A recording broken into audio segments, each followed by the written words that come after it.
Baik, Bapak Ibu seluruh peserta webinar, mohon izin kepada Bu Lina, Kasubdit Kesehatan Lansia, kita akan mulai.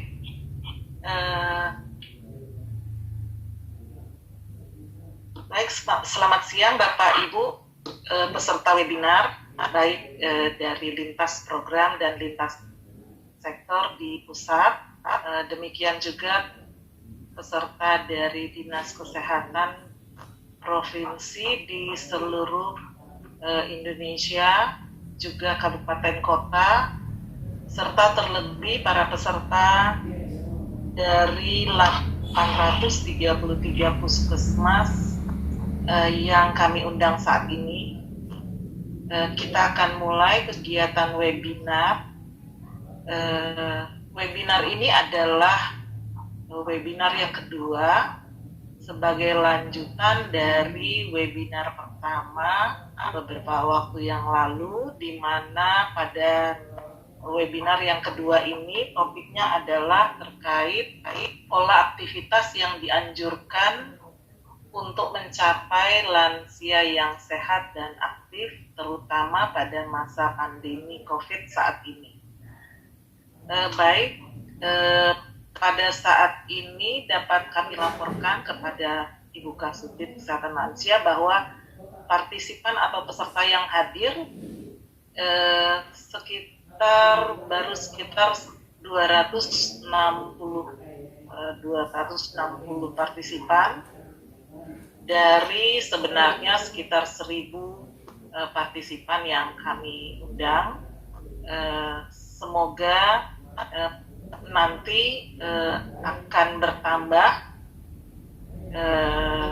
partisipan yang dapat menghadiri, karena mungkin ada perubahan waktu dari yang sebelumnya webinar dilaksanakan pagi. Pada kesempatan ini sebenarnya kami laksanakan siang agar teman-teman dari puskesmas dapat menyelesaikan pelayanan kesehatannya terlebih dahulu, sehingga tidak mengganggu pelayanan kepada masyarakat. Dan sebelum memulai kegiatan webinar, kami juga ingin mengingatkan kepada seluruh peserta terkait tata tertib virtual meeting saat ini, di mana peserta diwajibkan untuk masuk Zoom meeting dengan ID nama singkat _ instansi. Jadi mohon bagi Bapak Ibu peserta, khususnya bagi puskesmas ya, peserta puskesmas dapat merename ID-nya sesuai ketentuan, yaitu nama singkat _ instansi. Kemudian selama kegiatan webinar, mic audio atau suara agar di mute atau dimatikan suaranya, sehingga suara narasumber dapat terdengar dengan jelas. Selain itu, video peserta agar dinonaktifkan selama kegiatan untuk menjaga stabilitas dari jaringan internet, dan Bapak Ibu peserta diharapkan mengisi absensi yang akan dibagikan linknya pada chat room. Bagi Bapak Ibu yang belum menonaktifkan audionya, maka kami panitia atau host akan menonaktifkan audio Bapak Ibu. Kemudian bagi peserta yang ingin mengajukan pertanyaan kepada narasumber, dapat menuliskannya pada chat room, sehingga kami nanti akan menyampaikan kepada narasumber untuk dijawab setelah presentasi atau paparan dari narasumber.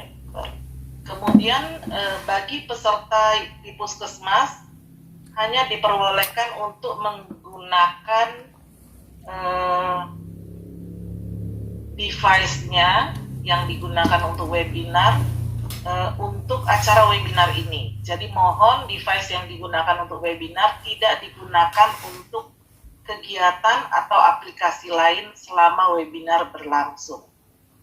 Dan bagi peserta yang mengikuti secara bersama-sama di puskesmas, diharapkan tetap menerapkan protokol kesehatan. Selain itu, bagi Bapak Ibu yang mengalami gangguan jaringan, maka dapat menghubungi Bapak Faisal dengan nomor HP yang sudah tercantum pada tata tertib yang sudah ditayangkan di awal tadi. Demikian Bapak Ibu tata tertib virtual meeting yang kami harapkan agar Bapak Ibu dapat mematuhinya sehingga acara webinar ini dapat berlangsung dengan baik, dengan tertib, dan seluruh peserta dapat mendengarkan paparan dari narasumber dengan jelas dan baik. Demikian pengantar dari kami. Selanjutnya kami serahkan waktu dan webinar ini kepada moderator Ibu Kasubdit Kesehatan Lanjut Usia, Ibu Nurlina Suparti. Kepada Ibu kami persilahkan, Bu.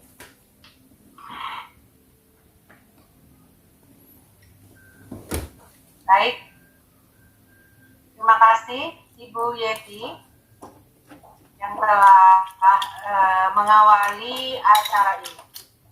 Assalamualaikum warahmatullahi wabarakatuh. Yang terhormat Dr. Ika, selaku narasumber tunggal kita pada siang hari ini. Selamat siang, Dok. Selamat siang, Bu Lina. Apa kabar, Dok? Alhamdulillah. Ya, terima kasih untuk kehadirannya bersama kami, Dr. Ika.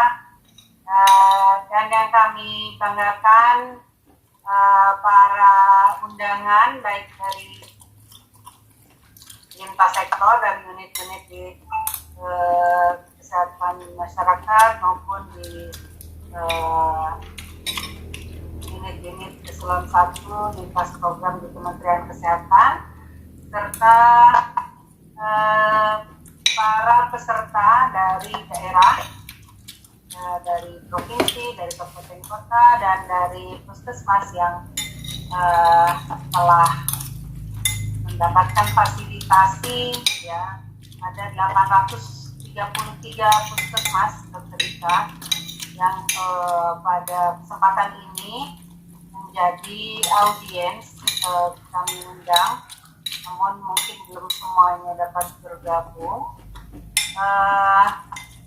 Sebagai informasi sekilas bahwa 833 puskesmas ini tersebar seluruh Indonesia, di seluruh provinsi, yaitu daerah yang akses internetnya agak sulit, Dok, sehingga ini menjadi lokus kerjasama dengan Kominfo mendapatkan fasilitasi akses internet ya melalui program bakti dari Kominfo. Jadi berbahagia sekali kita dapat bertemu dengan teman-teman di puskesmas yang mungkin ada yang sudah pernah menjejakkan kaki di tempat Bapak dan Ibu, ada juga yang belum ya. Dan Bapak Ibu, kami sekilas juga akan memperkenalkan narasumber tunggal kita pada siang hari ini. Beliau adalah Dr. Ika Fitriana. Saat ini beliau merupakan seorang ahli geriatrik ya, lulusan dari Fakultas Kedokteran Universitas Indonesia tahun 2003 ya dok ya. Kemudian 2015 lulus spesialis penyakit dalam. Kemudian tahun 2017 hingga 2020 mendalami subspesialis geriatrik ya, di Jepang dan di Universitas Indonesia. Beliau saat ini merupakan staf di divisi geriatri RSCM FKUI dan pada kesempatan ini beliau menggantikan posisi Prof. Siti Setiati yang sedianya akan untuk kedua kalinya bertemu kita semua, namun beliau ada agenda yang bersamaan yang tidak bisa dialihkan ya, sehingga Dr. Ika akan menggantikan beliau. Mudah-mudahan kita semua dapat menyerap ilmu dari Dr. Ika yang pada siang hari ini akan menyampaikan topik terkait pola aktivitas yang dianjurkan untuk mencapai kondisi lansia yang sehat. Dr. Ika, waktunya agak leluasa karena dokter adalah narasumber tunggal. Silakan bisa menyampaikan paparannya sekitar 40 menit.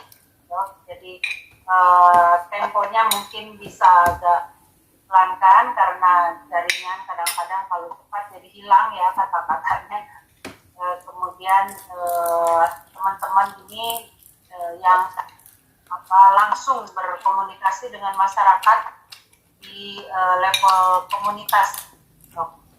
Baik, silakan Dr. Ika, kami serahkan waktunya kepada dokter untuk menyampaikan materi. Terima kasih Bu Lina, terima kasih juga kepada panitia yang sudah mengundang PB Pergaming. Saya di sini mewakili Prof. Siti karena beliau berhalangan hadir. Kali ini kita menjelaskan tema yang menurut saya sangat menarik sekali dan sangat aplikatif ya. Mudah-mudahan dapat diterima. Nah, kalau ada yang mungkin sulit mengerti atau tidak mengerti, boleh silahkan bertanya ya pada sesi tanya jawab nanti. Terima kasih juga kepada para peserta yang sudah hadir. Semoga mendapat manfaat nanti dari materi yang saya berikan ya. Saya izin share screen dulu ya Bu Lina ya. Ya silakan dong. Ya mudah-mudahan bisa jelas nih.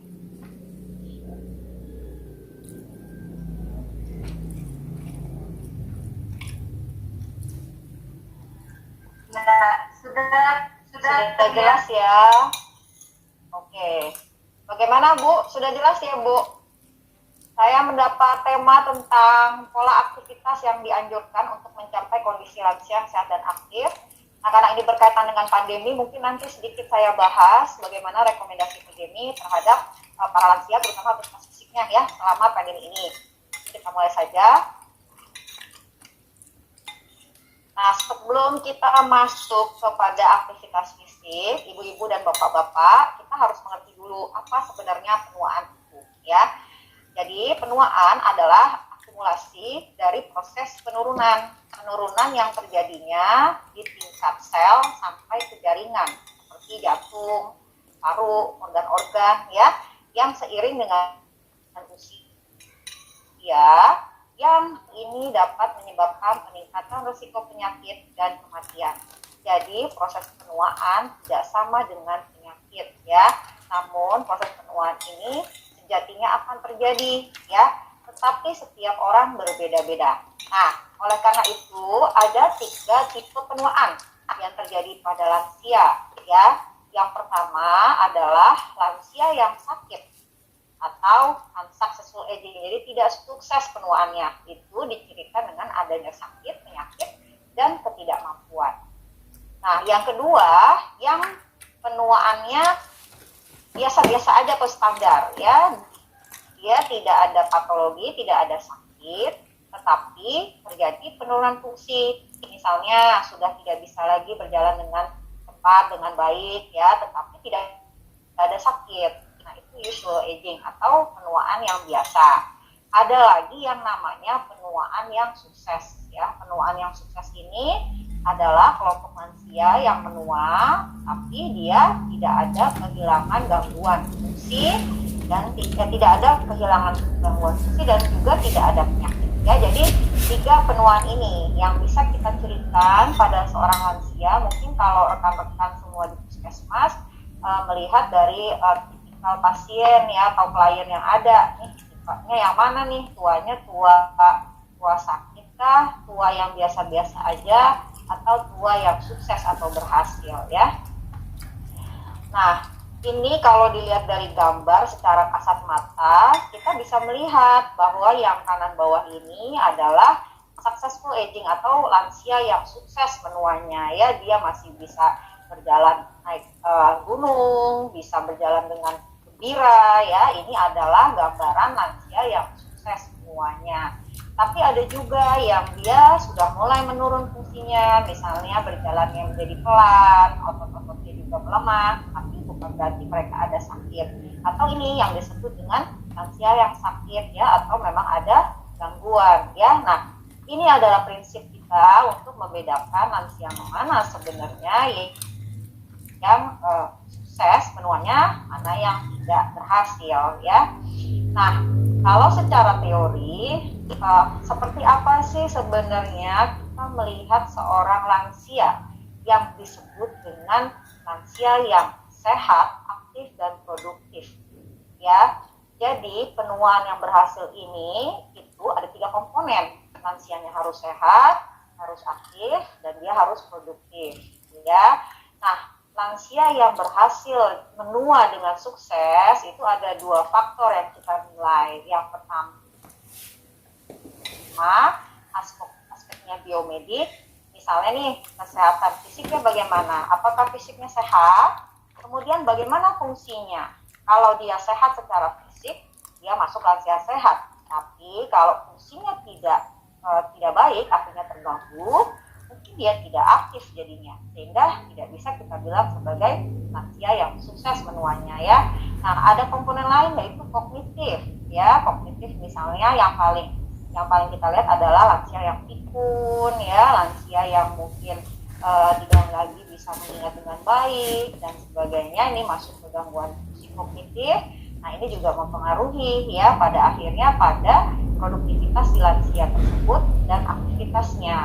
Nah, dari segi psikososial juga kita menilai seorang lansia apakah ia mampu beradaptasi, misalnya dengan pensiun, dengan proses anak-anak yang sudah makin besar ya, apakah dia mampu beradaptasi dengan lingkungan. Walaupun lansianya sudah sepuh, apakah dia masih ada kontribusi terhadap lingkungan ya. Jadi semua ini akan menunjang 3 faktor yang kita sebut dengan lansia yang sukses menua ya. Lansia yang sehat, yang aktif dan produktif. Nah, sebenarnya tadi faktor-faktor tadi itu tidak lepas dengan yang disebut dengan perubahan fisik. Nah, perubahan fisik pada lansia ini sejatinya adalah hal yang nyata, dalam arti kita semua akan mengalaminya ya. Nah, di dalam tubuh kita ada yang namanya istilahnya homeostasis. Homeostasis itu kemampuan tubuh kita untuk menjaga keseimbangan ya. Jadi tubuh kita ini luar biasa diciptakan Tuhan ya. Dia mampu untuk beradaptasi jika ada gangguan-gangguan ya. Misalnya pada saat sakit bisa kembali menjadi sehat. Pada saat dia misalnya kelelahan, dia bisa recovery menjadi baik ya. Jadi kemampuan untuk menjaga keseimbangan fungsi dalam tubuh itu disebut homeostasis. Nah, pada lansia yang memang akan terjadi seiring dengan usia, itu ada yang disebut dengan homeostenosis. Ya, teman-teman ya. Jadi homeostenosis itu kebalikannya dari homeostasis. Dia kehilangan kemampuan untuk merespon semua tantangan ya, baik dari dalam luar tubuh. Misalnya lansia kemudian sakit, habis sakit kemudian dia nggak mampu lagi beradaptasi. lansia yang kehilangan pasangan hidup ya, sehingga dia tidak setelah itu kemudian pasiennya menarik diri, kemudian jadi sedih yang berkelanjutan, kehilangan produktivitas. Nah, itu pun bisa disebut sebagai homeostenosis, kehilangan kemampuan untuk merespon semua tantangan ya, sehingga pada lansia akan mudah terjadi gangguan ya. Nah, dampak dari homeostenosis ini atau ketidakmampuan untuk beradaptasi tubuhnya atau menjaga keseimbangan itu adalah komponen yang paling penting menyebabkan aktivitas fisik pada lansia menurun ya. Apa sih sebenarnya yang dimaksud dengan aktivitas fisik menurun itu? Nah, aktivitas fisik menurun ini berhubungan dengan kemampuan latihan pasien kita, kemampuan latihan orang-orang lansia yang kita asuh itu untuk bergerak menjadi berkurang ya. Kemampuan ambilan oksigennya, bernapasnya cepat capek ya, kemudian jalan jauh cepat pegel, tidak mampu lagi dia untuk beraktivitas yang berat gitu ya. Kemudian fungsi otot dan kekuatan ototnya juga menurun. Nah, itu yang disebut dengan aktivitas fisik. Ini penting, kenapa? Karena nanti ketika kita mengedukasi lansia-lansia yang tinggal di wilayah kita, ya, kita harus melihat prinsip ini. Bagaimana nih kekuatan ototnya, bagaimana fungsi ototnya, ya, apakah bisa kita cegah atau tidak? Kenapa? Karena berkurangnya aktivitas fisik ini pada akhirnya akan menyebabkan lansia menjadi rentah atau frailty ya. Nanti kita akan mulai lagi lebih lanjut ya. Nah, kerentanan ini nih yang nantinya akan menurunkan atau akan menyebabkan lansia itu tidak sukses semuanya ya. Kerentanan ini adalah kita bakal menyebabkan lansia ketergantungan pada orang lain sehingga dia tidak produktif lagi. Rentaan ini membuat lansia juga menjadi tidak aktif dan merupakan ciri atau gejala ya bahwa lansia ini tidak sehat ya. Jadi penting bagi kita untuk menilai atau mengedukasi nanti pasien-pasien lansia kita atau lansia di lingkungan kita, apakah dia sudah masuk renta atau belum, karena ini akan mempengaruhi proses penuaan yang sakit tadi ya, yang tidak sukses ya.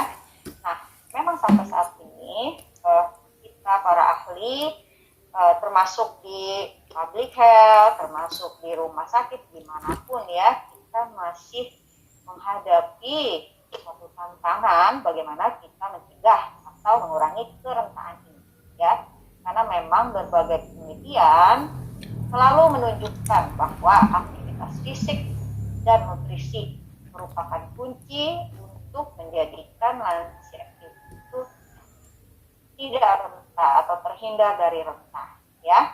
Nanti kita lihat lagi. Nah, ini yang tadi ringkasan dari tadi, bahwa tubuh kita kalau sudah tidak mampu beradaptasi lagi terhadap perubahan, maka membuat tubuh kita menjadi rentan ya, rentan gampang terjadi perubahan ke arah negatif ya, gampang sakit, gampang nggak mau makan ya, gampang mengalami kesulitan dalam sehari-hari yang pada akhirnya menyebabkan kerentanan ya. Nah, ini bisa kita cegah dengan mengatur pola aktivitas fisik agar bisa kembali kerentaan dicegah, kerentanan dicegah, sehingga pada akhirnya homeostasis. Nah, ini mungkin sedikit mudah-mudahan bisa dimengerti ya. Memang mohon maaf ini ada sebagian bahasa Inggris ya, tetapi yang ingin saya tunjukkan di sini bahwa ternyata rentang fisik yang tadi sudah dijelaskan sebelumnya ya.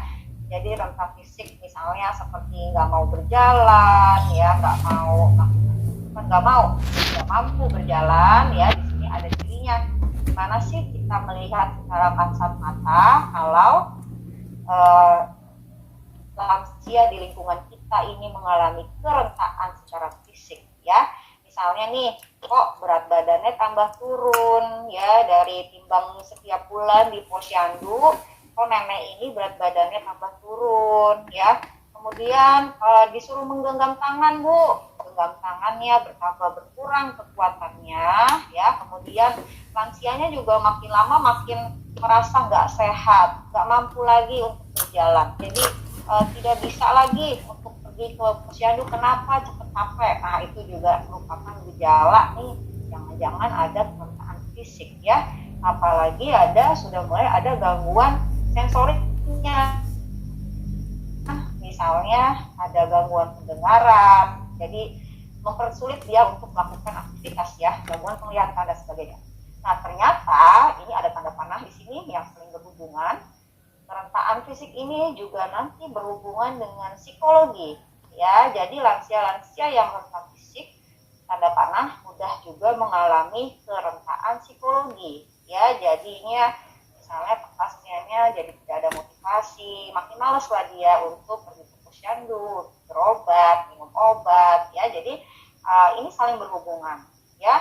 Begitu juga pasien lansia yang lemas, tidak beraktivitas, akhirnya di rumah terus, dia kesepian, ya, sehingga dia juga tidak mampu juga berpartisipasi secara sosial. Jadi saling berhubungan.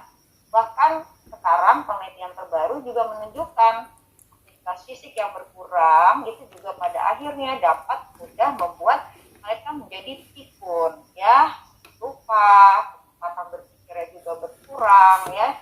Sehingga penting bagi kita, ini saya lingkarin, untuk mendiagnosis dulu pertama, mengetahui dulu, ya, dan kemudian mencegah dan bisa mengembalikan aktivitas fisik menjadi lebih aktif lagi, ya.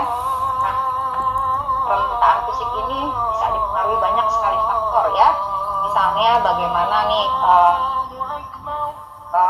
lingkungan kerjanya, lingkungan hidup. Kalau puskesmasnya di perkotaan, ya, dia tidak ada tempat beraktivitas, lansianya terkurung di rumah misalnya karena lockdown atau karena misalnya PSBB, ya. Karena memang dari pemerintah juga mengatakan lansia dan anak memang sebaiknya di rumah, ya. Jadi sulit bagi mereka untuk beraktivitas. Living environment-nya misalnya rumahnya sempit, ya. Kemudian lifestyle-nya, gaya hidupnya juga males-malesan, jadi TV doang aktivitasnya. Nah, faktor-faktor ini, ya, apalagi kalau ada sakit, ya, ini juga dapat memutuskan terjadi kerentaan yang pada akhirnya ini yang akan kita hindari sebenarnya, ya. Disabilitas, nggak mampu ngapa-ngapain sehingga tidak aktif. Jadi lansianya bukan lansia aktif, ya, tidak masuk ke kategori ID tadi, nggak masuk kepada lansia yang sukses, ya.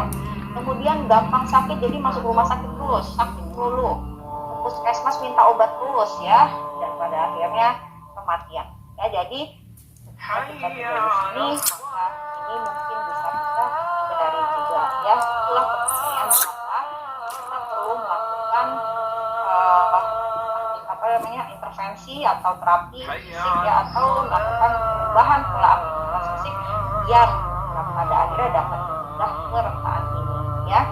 Nah, ini mohon maaf ini bahasa Inggris, tapi intinya kalau sudah ada kelemahan, lansia kita jalannya pelan, pernah jatuh, ya, pasien lansianya pernah jatuh, misalnya ada bilang iya kemarin habis jatuh di kamar mandi, nah itu satu curiga nih jangan-jangan sudah kelelahan, ya. Jadi perlu dianjurkan untuk puskesmas dievaluasi lebih lanjut, ya. Nah, ini adalah salah satu contoh bagaimana kita melakukan screening pasien-pasien lansia yang rentan, yaitu dengan Prevnitoscope. Ini sudah ada bahasa Indonesianya, nanti bisa di-share, bisa juga nanti kita bagikan, ya, Bu Lina, ya, kita bagikan kepada para peserta, dan ini mudah sekali bertanyanya, ya. Cuma ada 5 pertanyaan, ya. Yang pertama adalah F-Prel, capek apa enggak? Selama 4 minggu ini suka capek enggak? Ya, kalau dia bilang iya saya capek melulu, nah itu udah ada skornya 1, ya. Kemudian jarang sih, ya berarti skornya 0, ya. Jadi gitu. Jadi capek. Yang kedua adalah resisten. Resisten itu adalah kemampuan untuk melawan gravitasi, ya. Jadi apakah dia masih bisa jalan menanjak atau naik turun tangga atau ngangkat barang gitu, ya. Nah, itu resisten. Kalau dia ada gangguan berarti ada skor lagi 1, ya. Kemudian yang ketiga, untuk menilai seorang lansia itu renta atau tidak adalah ambulasi itu pergerakan, ya. Mampu nggak lansia di lingkungan kita itu berjalan, ya, tanpa bantuan. Kalau udah pakai kursi roda, udah pakai tongkat, sudah pasti jawabannya iya. Sulit, ya. Jadi masuk tuh skornya 1, ya. Begitu juga sakit. Kalau di puskesmas kita, mungkin dokter puskesmas misalnya ya nulis di situ udah ada hipertensi, ada sakit gula gitu ya, kemudian penyakit ginjal gitu, terus pernah serangan jantung, udah skornya masuk lagi, ya. Nah, yang terakhir adalah penurunan berat badan. Jadi ketika lansia itu datang ke posyandu lansia lalu dilakukan penimbangan berat badan dan terjadi penurunan, nah itu kita harus curiga apakah lansia ini mengalami kerentaan fisik, ya. Nah, ini penting sekali. Nah, dengan begini kita bisa mengkategorisasi ini pasien lansianya sehatkah secara fisik, apakah dia prarenta, jadi bentar lagi dia akan jadi renta atau memang sudah renta. Nah, ini yang nanti akan menentukan pola aktivitas fisik bagaimana yang cocok buat lansia ini, ya. Kalau lansianya sehat, tentu aktivitas fisik apapun bisa, mau senam, mau olahraga, mau apapun bisa. Tapi untuk yang prarenta, ya, yang apalagi yang renta, ya, kita tidak bisa samakan yang renta sama yang sehat, ya. Yang sehat dicegah jangan sampai jadi prarenta, yang prarenta dicegah jangan sampai jadi renta, prarenta dikembalikan jadi sehat, ya. Nah, inilah peran dari aktivitas fisik, ya, dan target kita, ya, dalam mengedukasi lansia-lansia di lingkungan kita, ya, untuk membuat mereka menjadi geser tuh dari prarenta jadi sehat, yang sehat tetap sehat, ya. Nah, memang dari pembicaraan ini saya dengar yang nutrisi katanya udah, ya, jadi kita akan lanjut mengenai pola aktivitas fisik, ya. Nah, sebelum kita menganjurkan aktivitas fisik yang baik untuk lansia di lingkungan kita, yang pertama kita harus membedakan apakah ini suatu aktivitas fisik atau ini latihan fisik. Ini berbeda, ya, ibu-ibu, bapak-bapak, ya. Kalau misalnya aktivitas fisik itu adalah gerakan kita sehari-hari yang melibatkan kontraksi dari otot-otot tubuh, ya, yang juga dia mengeluarkan energi atau kalori, ya. Misalnya seperti berkebun, melakukan pekerjaan rumah tangga, atau berjalan kaki. Misalnya berjalan kaki dari rumah ke pasar, berjalan kaki dari rumah ke puskesmas, itu namanya aktivitas fisik, ya. Tapi dia bukan latihan fisik. Nah, ini berbeda, ya. Yang kedua adalah latihan fisik. Latihan fisik ini adalah gerakan yang berulang, kemudian dia terstruktur, jadi ada instruksinya, ya, ada pedomannya, denyutnya harus menjadi naik berapa kali, ya. Nah, ini ditujukan untuk memperbaiki atau menjaga satu atau lebih dari kebugaran fisik, ya, misalnya kekuatan otot, stamina tubuh, ya, fleksibilitas tubuh. Jadi berbeda. Nah, dua-duanya penting untuk lansia, ya. Jadi aktivitas fisik harus pada lansia, latihan fisik pun harus pada lansia tertentu, ya. Jadi ini menjadi hal yang sangat penting, ya. Nah, ini adalah suatu penelitian yang ingin saya tunjukkan bagaimana sih sebenarnya manfaat aktivitas fisik. Ini aktivitas fisik ini nanti akan saya jelaskan lebih lanjut, ya. Ini penelitiannya sangat menarik, namanya life study, ya. Jadi life study ini suatu penelitian selama 2 tahun, dia melakukan program yang mungkin bisa kita kerjakan sebenarnya di puskesmas kita, ya. Jadi dilakukan program selama 2 tahun ke depan, aktivitas fisik dan edukasi. Nah, ternyata dalam 2 tahun itu kita bisa lihat di sini kemampuan berjalan 400 meternya, ya. Ini ada kelompok yang diberikan aktivitas fisik saja, ada kelompok yang diberikan aktivitas fisik, kelompok yang diberikan aktivitas fisik dan edukasi, sama kelompok yang hanya diberikan edukasi. Nah, ternyata berbeda bermakna. Kita lihat di sini, yang 400 meter berjalannya, ternyata yang olahraga, aktivitas fisik ya, physical activity ini aktivitas fisik dengan yang cuma edukasi aja berbeda bermakna ya.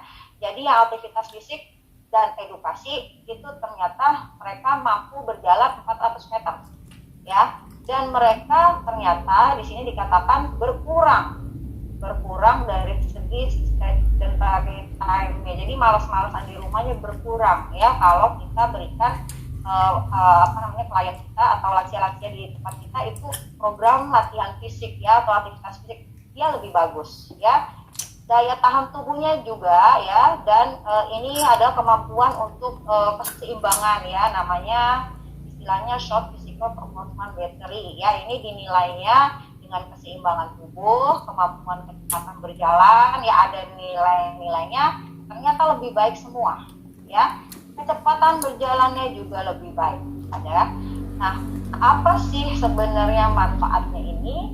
Nah, kita tadi kembali lagi yang disebut dengan lansia yang berhasil itu adalah lansia yang aktif, yang sehat dan produktif ya. Jadi kalau kita lansia kita jalannya lebih cepat, lebih efektif ya, kemudian keseimbangannya lebih baik, artinya dia menjadi lansia yang lebih aktif ya. Jadi secara penelitian ini juga ternyata terbukti bermanfaat ya. Jadi manfaatnya secara kesimpulan dia mencegah kerentanan, yang sudah renta diperbaiki juga. Yang kedua, ternyata setelah diukur biayanya itu lebih efektif biaya dibandingkan kalau cuma edukasi saja ya, mengurangi angka perawatan rumah sakit ya. Kemudian produktivitasnya juga jadi meningkat lansia kita ya, sehingga dikatakan secara total itu ternyata efektif biaya.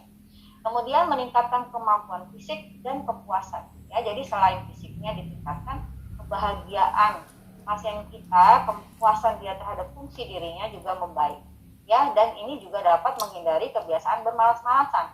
Kita tahu lansia yang bermalas-malasan itu lebih tinggi risikonya untuk kena tekanan darah tinggi, diabetes, kegemukan ya. Jadi dengan kita melakukan aktivitas fisik ini, maka menjadi berkurang tuh risiko untuk terjadinya penyakit-penyakit ya. Jadi meringankan juga beban puskesmas ya dalam menghadapi pasien lansia yang sakit. Kemudian memperbaiki keseimbangan dan kemampuan berjalan. Apa dampaknya? Tidak jatuh ya. Jadi lansia kita lebih stabil, lebih seimbang dalam berjalan, sehingga mengurangi risiko jatuh dan ketergantungan, dan juga meningkatkan kecepatan berjalan ya. Jadi banyak kita sepakat ya betapa pentingnya sebenarnya latihan fisik dan aktivitas fisik ini buat lansia. Nah, ini adalah seperti apa sebenarnya aktivitas fisik yang dianjurkan para ahli yang memiliki manfaat seperti tadi ya. Ini saya ambil juga dari live study tadi ya. Yang pertama, yang paling mudah dianjurkan adalah banyak berjalan kaki ya. Banyak berjalan kaki. Yang kedua itu kemampuan, karena kita kalau berdiri dan bergerak ya harus harus kuat pergelangan kakinya. Jadi meliputi juga kegiatan yang melibatkan pergelangan kaki ya. Kemudian latihan keseimbangan dan peregangan, ini semua diperlukan selain buat fungsi otot, massa otot, kekuatan otot juga ya. Ini yang dianjurkan atau diterapkan dalam live study tadi. Nah, ini bisa kita edukasi mungkin rekan-rekan di puskesmas kalian ya, bagaimana berjalan yang baik yang bisa mencapai tujuan tadi. Yang pertama adalah berjalan, ini bisa akumulasi ya, 150 menit per minggu ya. Dan ini yang jadi sampel penelitiannya itu adalah lansia yang tidak terlalu aktif ya, maksudnya tidak terlalu sehat sebenarnya ya, jadi prarenta, tapi yang sehat juga nggak apa-apa, lebih bagus lagi ya. Jadi yang prarenta pun bisa kita lakukan ini secara perlahan dan bertahap ya, tapi tentu kalau ada penyakit yang berat sulit dilakukan ya. Jadi pasiennya itu bisa atau para lansia di lingkungan kita dianjurkan untuk berjalan 150 menit per minggu, itu bisa digabung akumulasi, misalnya 30 menit per hari ya, itu bisa ya. Dan jangan lupa disertai juga dengan latihan kekuatan otot, fleksibilitas dan keseimbangan, nanti ada yang disarankan ya. Kemudian dianjurkan di 150 menit tadi dibagi-bagi nih setiap hari. 30 menit berjalan setiap hari dengan intensitas moderate. Moderate tuh nggak pelan banget, tapi di menit itu buat otot-otot bawah ya. Kemudian keseimbangan, nanti ada contohnya. Kemudian latihan fleksibilitas otot-otot besar ya. Nah ini memang harus di bareng-bareng lebih enak. Ya kalau misalnya paling mudah itu dengan senam-senam itu juga bisa ya, nanti ada contohnya. Nah ini bersifat bertahap ya, jadi setiap orang lansia itu memiliki kemampuan berbeda-beda ya. Memang harus dimulai dari yang ringan dulu ya, dan kemudian jangan lupa tetap disertai dengan edukasi kesehatan sehingga para lansia mengerti mengapa dia harus melakukan kegiatan tersebut ya. Kalau di life study itu mereka melakukan, mungkin kalau di kita nih posyandu gitu ya, jadi setiap bulan secara rutin melakukan pertemuan dengan materi kesehatan lansia, dan nanti ada senamnya itu senam stretching ya, senam peregangan, senam fleksibilitas, senam ringan ya. Jadi ini dilakukan secara rutin, ternyata memiliki manfaat tadi ya. Nah, ini adalah teman-teman sekalian di Puskesmas, prinsip untuk latihan fisik ya. Latihan fisik yang diperbolehkan pada lansia atau dianjurkan pada lansia ya. Yang pertama ada aerobiknya ya, untuk kemampuan endurance stamina tubuh, kekuatan ototnya juga ada, fleksibilitasnya ya, dan keseimbangan. Ini kunci latihannya ya, tapi setiap lansia berbeda ya, tetapi prinsipnya ini, dia harus menguatkan otot, kemudian dia juga harus membuat tubuhnya fleksibel, nggak kaku-kaku, jadi sering sakit pinggang, sering sakit lutut ya, kemudian keseimbangan ya juga harus dilatih, dan ada endurance, ada unsur aerobiknya ya. Paling gampang tuh jalan kaki memang. Nah ini contoh olahraga yang disarankan atau dianjurkan untuk lansia yang mengandung komponen-komponen tadi ya. Misalnya senam jantung ya, osteoporosis bahkan ini bisa sambil duduk ya. Ini senam tai chi ya, jadi senam tai chi itu dia juga menggunakan kekuatan otot-otot bawah ya, ekstremitas besar ya. Kemudian ada peregangannya juga ya, senam jantung itu ada endurance-nya, ada kemampuan aerobiknya. Poco-poco juga sama ya, kalau dilakukan secara konsisten dapat mendapatkan manfaat yang seperti life study tadi. Nah ini contoh-contoh gerakan untuk latihan resisten atau kekuatan otot sederhana ya. Tentu pertama harus dilihat dulu apakah pasiennya ini memang fit ya. Kalau udah pakai kursi roda mungkin udah susah ya, tetapi harus dikonsul dulu ke dokter puskesmasnya nih, apakah tulang belakangnya ada masalah atau bagaimana ya. Ini beberapa contoh sederhana latihan kekuatan otot dengan menggunakan dumbbell ya. Tapi kita bisa juga pakai botol aqua kecil tuh yang ukuran 300 cc ya, kita isi cairan, kita isi air, bisa juga kita pakai ya. Dengan kegiatan gerakan sederhana ini ya, itu bisa memiliki manfaat seperti tadi, dan ini bisa kita kerjakan tanpa biaya ya, dan bisa kita kerjakan sebagai kegiatan rutin di puskesmas. Nah ini gerakan untuk keseimbangan ya, karena dia seimbang di bola ya, maka hal-hal ini sebenarnya bisa kita lakukan secara menyenangkan untuk pasien-pasien lansia di lingkungan kita ya, untuk mendapatkan manfaat dari gerakan keseimbangan. Nah ini adalah contoh latihan fleksibilitas ya. Jadi kita lihat di sini, jadi agar sendi-sendi pada prinsipnya tidak kaku ya sebenarnya ya, fleksibilitas otot-otot tidak kaku ya. Nah ini juga penting buat lansia, dan ini dia harus kombinasi, jadi multi komponen ya, kekuatan otot, kemudian fleksibilitasnya, balance-nya ya. Nah ini semua bisa menjadi prinsip dalam melakukan latihan fisik ya. Begitupun sebenarnya banyak tips-tips ya, kalau lansia kan nggak semuanya senang olahraga nih. Misalnya dia misalnya sehari-hari di rumah mengepel lantai. Nah, pada saat mengepel lantai bisa melakukan gerakan-gerakan yang mengakomodasi ini. Jadi sebenarnya semua lansia bisa mengerjakannya ya. Bahkan kita dari muda juga bisa mulai melakukan kegiatan aktivitas fisik, menabung otot dan tulang di masa depan nanti, sehingga kita menjadi lansia yang sukses ya seperti tadi ya. Nah, ini aktivitas fisik yang dianjurkan ya, teman-teman sekalian bisa mengedukasi lansia-lansia di rumahnya untuk melakukan aktivitas fisik ini pada masa pandemi menjadi sangat penting ya. Karena seringkali yang disebut dengan aktivitas fisik selalu diasosiasikan dengan jalan-jalan keluar ya. Padahal walaupun dia di rumah sebenarnya masih bisa kita menganjurkan aktivitas fisik ya. Aktivitas fisik yang dianjurkan ya, terutama pada pasien lansia ya, tentu yang tidak ada sakit berat ya, itu bisa berjalan kaki ya. Intinya kegiatan sehari-hari yang nggak bisa dipisahkan ya. Jalan kaki keliling komplek, melakukan hobi misalnya senangnya berkebun atau bercocok tanam atau ngurus taman, nah itu bisa dijadikan aktivitas fisik yang moderate ya. Bahkan membersihkan rumah seperti menyapu, mengepel, membersihkan kaca, itu juga bisa menjadi pola aktivitas fisik yang dianjurkan ya. Nah kalau olahraga itu lebih lagi dibanding aktivitas fisik, dia bergerak tapi ada tujuan dan target ya. Kemudian ternyata manfaatnya juga banyak, selain juga untuk tadi kebugaran, dia juga dapat mencegah infeksi saluran napas bawah, termasuk dalam hal ini COVID ya. Mencegah depresi juga ya, yang seperti tadi teorinya bahwa fisik mempengaruhi juga mental ya. Nah, yang namanya moderate yang dianjurkan ini adalah tidak berlebihan dan juga tidak berkepanjangan. Jadi ada fase istirahatnya juga ya. Dan ini yang tadi dianjurkan 150 menit selama 1 minggu ya. Bisa dibagi menjadi setengah jam sehari selama 5 hari. Lalu ada istirahatnya 2 hari ya.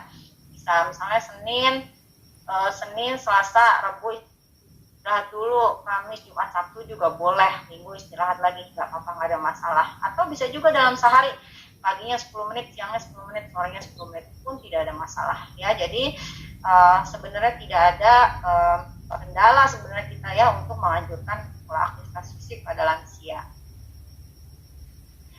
Nah ini contoh lain aktivitas fisik yang bisa kita anjurkan ya, misalnya adalah jalan kaki, lari santai ya, bisa jalan yang agak nanjak sedikit boleh ya. Kemudian sepedaan juga bisa, kan kita bisa tetap jaga jarak, cari tempat sepi ya, berenang ya, senam di air, apalagi lebih baik menari ya, mungkin bisa dansa atau bisa menari tradisional gitu ya, atau berolahraga tenis santai atau bertaman, bahkan pekerjaan rumah pun bisa sebenarnya menjadi aktivitas fisik moderate.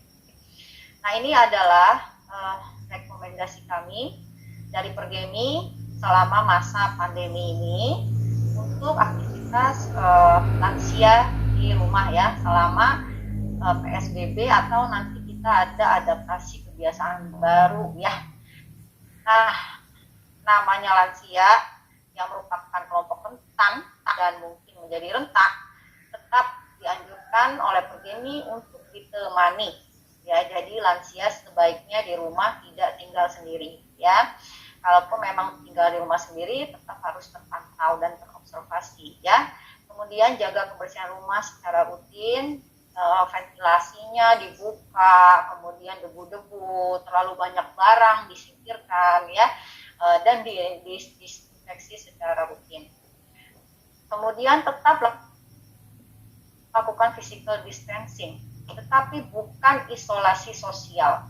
Bukan berarti lansia yang selama masa PSBB ini dirumahkan itu tidak boleh ketemu siapapun ya. Tetap bisa bertemu dengan keluarga, tentu dengan menjaga tadi physical distancing, pakai masker. Kalau tidak yakin dengan kesehatan kita ya, kita pakai masker, tetapi tetap bisa mengunjungi keluarga kita, tidak mengunjungi orang tua kita. Pastikan ventilasi rumah terbuka dan lancar, dan berjemur selama kurang lebih 15 menit ya. Jamnya jam 9 sampai jam 10 ya, minimal 3 kali seminggu. Nah sambil jemur bisa sambil olahraga nih ya, bisa sambil aktivitas tadi ya, latihan fisik. Nah lakukan aktivitas fisik sesuai kemampuan, misalnya tadi berjalan kaki, berkebun, membereskan rumah ya, olahraga sesuai dengan anjuran dokter ya. Dan ini tetap bisa dilakukan ya selama fase adaptasi kebiasaan baru ini di tempat yang terbuka dan sepi. Tetap menjaga jarak ya, 1,8 meter, kalau bisa 2 meter. Jadi carilah lapangan terbuka ya, atau di lingkungan rumah pun tidak apa-apa ya. Misalnya subuh-subuh sehabis sholat subuh kita jalan-jalan ya, kan jauh-jauhan tuh dengan tetangga lagi masih sepi, nah itu tidak apa-apa ya.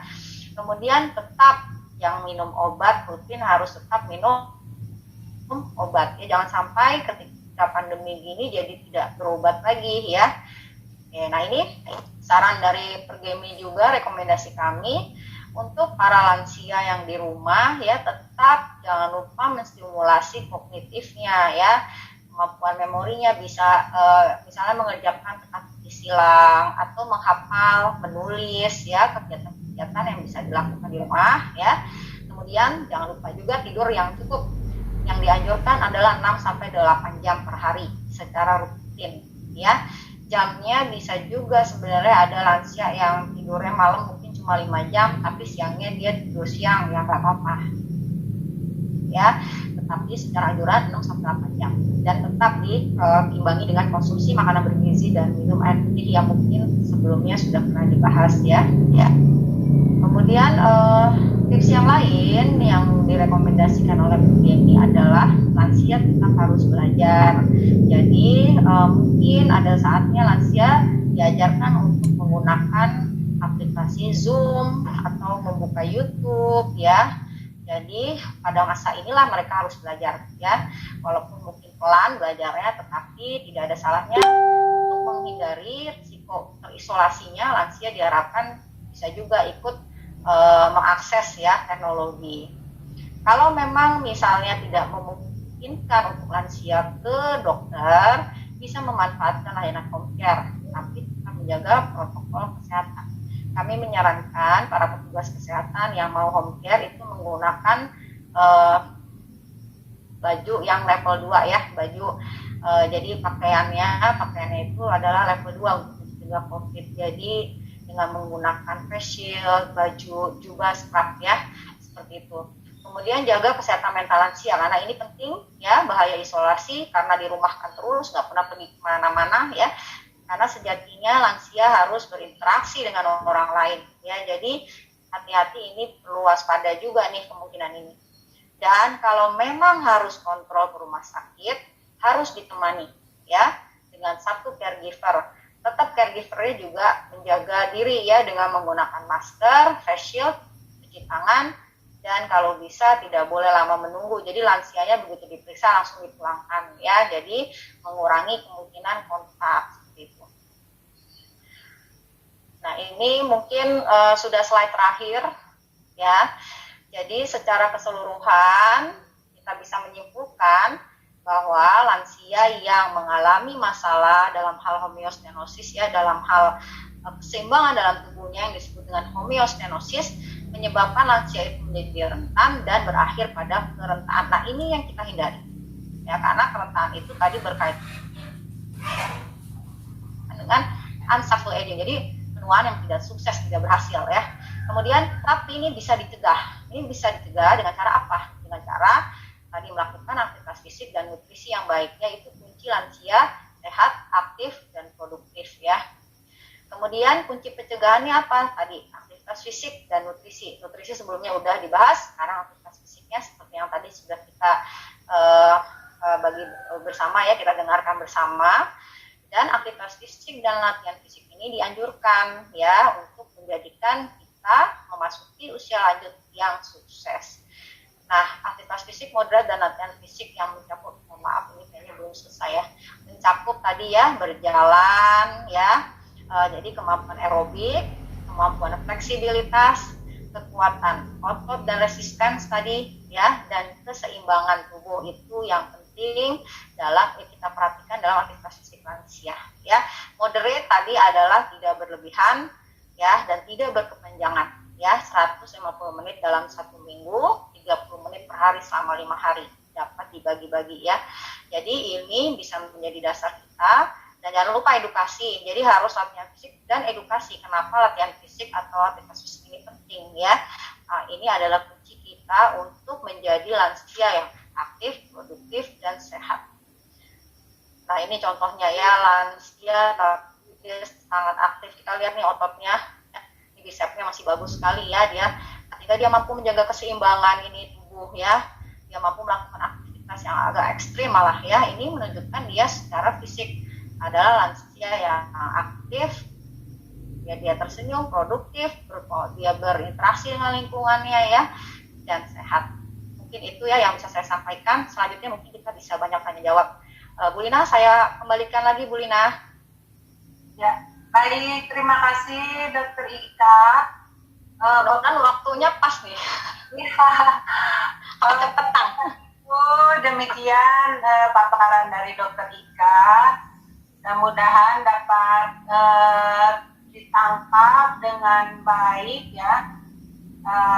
Dan sekarang kita akan memasuki sesi diskusi.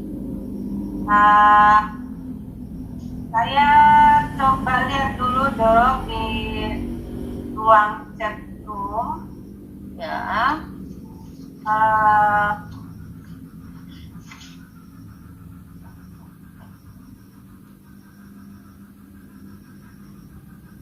Kelihatannya belum ada Dok yang bertanya di chat room. Bapak Ibu, kami mengundang Bapak dan Ibu untuk menuliskan pertanyaannya di chat room ya, itu yang ada bacaannya di chat itu. Ibu dan Bapak dapat menuliskan apakah berupa klarifikasi ataukah pertanyaan. Silahkan supaya nanti bisa Dokter Ika respon ya, jangan sampai kita rugi loh. Semua Dokter Ika nih gak tiap hari loh. Dok, kalau sambil ini Dok, sambil menunggu ya, boleh ya saya yang nanya Dok. Ya silakan Bu. Ya,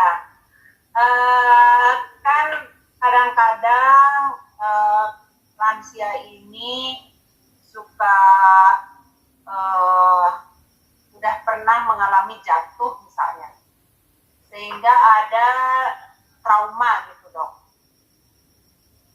Ya, nah bagaimana rasa trauma itu supaya diminimalkan gitu ya?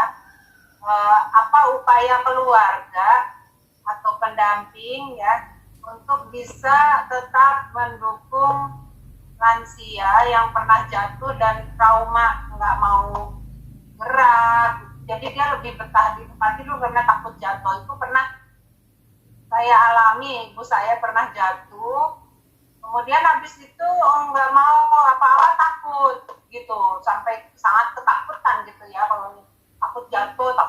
Padahal dengan tidak berat itu semakin membuat rentan tadi Dok, jadinya ototnya semakin mengkisut dan semakin berkurang ya kemampuan bergeraknya. Mohon dapat direspon Dok, supaya barangkali yang lain juga ibu-ibu, bapak-bapak ada yang mengalami pengalaman yang sama. Silakan. Ya, terima kasih Bu ya. Jadi memang ada istilah yang disebut dengan fear of falls ya, jadi takut jatuh ya, lansia terutama yang sudah punya pengalaman jatuh sebelumnya. Memang sebelum kita memberikan anjuran kepada keluarga juga saya sarankan tetap kita mengevaluasi apakah jatuhnya ini ada dampak atau tidak ya. Misalnya apakah jangan-jangan memang ototnya ada yang terkilir, bahkan ya amit-amit bisa terjadi patah di tulangnya ya, itu kita singkirkan dulu. Jadi selama fase akut biasanya kalau habis jatuh itu ya tetap kita evaluasi dulu nih, apakah ada dampak dari jatuhnya tersebut ya. Nah, lansia yang jatuh itu seringkali menjadi gejala adanya penyakit yang lain. Misalnya apakah dia sedang dehidrasi, apakah dia misalnya efek samping obat, ya obat tensinya terlalu banyak ya, sehingga itu menyebabkan dia mengalami trauma. Jadi misalnya ketika dia dari tidur ke duduk, jadi ketika tidur ke duduk itu tensinya berubah sangat cepat yang disebut dengan hipotensi ortostatik. Nah, itu faktor materi itu disingkirkan dulu ya. Sehingga kalau sudah bagus semua, nah tinggal masalah keberaniannya. Sebenarnya yang paling mudah dan prinsipil adalah bertahap ya, bertahap. Jadi untuk mengurangi, jadi sensitisasi itu secara bertahap. Misalnya ya udah nggak bisa jalan, duduk dulu, duduk ternyata nggak apa-apa ya gitu, kemudian berdiri dulu di tempat tidur dengan berpegangan, kemudian setelah itu setelah berdiri berpegangan nggak ada masalah, jalan di kursi yang dekat dengan tempat tidurnya ya. Jadi secara bertahap sehingga lansia ini muncul kepercayaan dirinya. Oh, saya bisa nih berdiri, pasti kalau jalan satu langkah, dua langkah saya juga bisa. Yang kedua, memang mau tidak mau kita mendampingi, ya, karena pasien lansia akan merasa aman kalau ada yang memegangi. Ya, mungkin ayo Bu pegangnya dari belakang. Ini nanti kalau ibu ini saya pasti ada di belakang, saya pegangi ibu. Jadi kepercayaan dirinya makin meningkat, ya. Nah, tetapi semua itu tentu awal mulanya harus kita cari dulu apakah penyebabnya sudah teratasi atau belum, ya.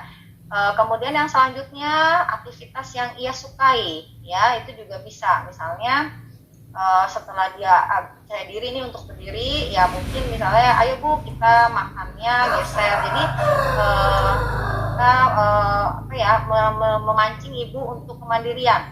Misalnya tadinya makannya di tempat tidur, kita kasih tempat makan, ya.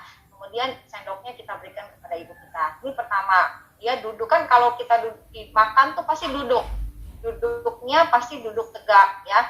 Nah, ternyata ibu bisa ya duduk, ayo sekarang coba kita berdiri, ya. Jadi secara bertahap. Nah, cuma itu tadi yang paling pertama, Bu Lina, tetap kita evaluasi dulu penyebab jatuhnya, ya. Kalau memang ada nyeri, ya tentu mungkin dia tetap takut untuk berjalan karena nyerinya masih ada. Kalau dia kelingan pas bangun, yang tadi hipotensi ortostatik, itu dia juga tetap takut untuk berjalan karena dia merasakan sensasi kayak atau berputar, ya, pada saat berdiri. Jadi faktor itunya juga harus kita evaluasi. Seperti itu, Bu Lina. Baik Dok, terima kasih Sama Bu. jawabannya. Dok, ini sudah ada beberapa penanya. Saya coba lihat ada beberapa yang mirip, Dok. Jadi akan saya gabung beberapa yang mirip, yaitu pertanyaannya anjuran aktivitas fisik untuk lansia dengan penyakit degeneratif, ya, misalnya ada penyakit tidak menular, DM atau hipertensi, atau ada juga lansia dengan disabilitas, gitu. Ada lansia dengan penyakit jantung. Nah, aktivitas fisiknya ada yang khusus nggak Dok untuk kondisi-kondisi tadi? Itu dulu Dok. Nah, pertanyaannya sangat bagus sekali dan kita hadapi ya sehari-hari ya Bu. Jadi memang pada prinsipnya ketika kita harus bedakan ini mana nih aktivitas fisik atau latihan fisik, ya. Kalau latihan fisik ada target, ada tujuan, ya. Misalnya kalau pasien-pasien jantung yang habis operasi jantung, mereka namanya latihan fisik karena tujuannya adalah untuk meningkatkan kemampuan jantung untuk memompa, ya, kemampuan fisiknya, ya. Tetapi prinsipnya selalu sama. Prinsipnya harus mengandung 5 faktor tadi, ya. Fleksibilitas, kemudian kekuatan otot, kemudian kekuatan otot, kemudian aerobik, endurance-nya juga harus ada, dan keseimbangan yang 4, ya. Nah, kalau DM hipertensi itu berbeda lagi dia aja. Kalau misalnya pasiennya DM-nya nggak terkontrol, gula darahnya di atas 250, itu harus diobatin dulu diabetesnya. Tapi ketika diabetesnya terkontrol, kita tetap sama penerapannya aktivitas fisik dan latihan fisik tadi, ya. Jadi yang paling penting adalah ketika kita mau melakukan misalnya aktivitas sehari-hari nih sudah benar nih biasanya kan kalau mau dilakukan olahraga gitu bersama itu kan kita tensi dulu tuh ya Bu, ya. Tensi, gulanya kita cek gitu ya. Nah, kalau gulanya nggak terkontrol, tensinya tidak terkontrol, memang tidak dilakukan dulu yang disebut dengan tadi latihan fisik, ya. Untuk aktivitas fisik pun harus disesuaikan dengan anjuran dokter, jadi diobatin dulu, ya. Makanya pada lansia yang sedang sakit itu kita biasanya menganjurkan gerakan fisik yang sangat terbatas, paling di tempat tidur aja, yang penting tidak kaku kaki dan tangannya, digerak-gerakan, ya. Jadi disesuaikan dengan kondisi pasien. Nah, bagaimana dengan pasien lansia dengan disabilitas? Sebenarnya banyak sekali tips-tipsnya. Kalau misalnya disabilitasnya, misalnya pasien harus pakai kursi roda, kita tetap bisa melakukan kegiatan fisik yang menggunakan tangan, ya, menggunakan tangan, jadi ekstremitas atas. Walaupun itu misalnya aktivitas atas, tetap ada manfaatnya sehingga pasien lansianya jadi bisa mandiri, jadi bisa makan sendiri, walaupun dia di roda. Jadi bisa membatasi disabilitasnya tidak menjadi lebih berat. Kalau disabilitasnya di tempat tidur terus, misalnya sudah nggak bisa ngapa-ngapain ya lansianya pasca stroke, misalnya habis kena stroke, kemudian ada gangguan bergerak gitu ya, memang kekuatan ototnya tidak ada, ya kita tidak dipaksakan. Aktivitas fisiknya berarti pasif namanya. Kita yang menggerakkan si lansia tersebut untuk bergerak. Prinsipnya sama, fleksibilitas juga, kekuatan otot juga ya, cuma modifikasi gerakannya tuh ya. Nah, kalau penyakit jantung juga sama. Kita harus menanyakan dulu pada dokter bagaimana fungsi jantungnya ya, bagaimana kemampuan pompa jantungnya. Kalau memang kemampuan pompa jantungnya sudah berkurang, mungkin aktivitasnya tidak pakai yang aerobik. Ya, mungkin dia cuma fleksibilitas aja misalnya ya. Jadi memang untuk kasus-kasus khusus yang berpenyakit ya, yang berat itu harus konsul ke dokter. Tetapi untuk yang terkontrol pada prinsipnya sama ya, tetap bisa kita lakukan ya, mudah-mudahan bisa bermanfaat ya. Jadi pada prinsipnya sudah benar yang sama ini kita lakukan. Jadi kalau mau senam ditensi dulu, gulanya juga diperiksa gitu, kalau tinggi ya bisa melakukan senam yang melibatkan empat tadi ya. Jadi tetap harus diperiksakan dulu ke dokter. Begitu ya Bu Ina ya. Baik, dokter. Nah ini juga ada, itu kan terkait latihan fisik. Nah kaitannya dengan latihan fisik juga ada yang menanyakan batasan ya, tekanan darah dan kadar gula pada lansia sehingga boleh ikut latihan fisik. Oke ya. Kalau batasan tekanan darah ada tergantung kita masuk aliran mana nih Bu ya. Jadi ada alirannya aliran dokter ahli ginjal, ada aliran dokter ahli jantung ya.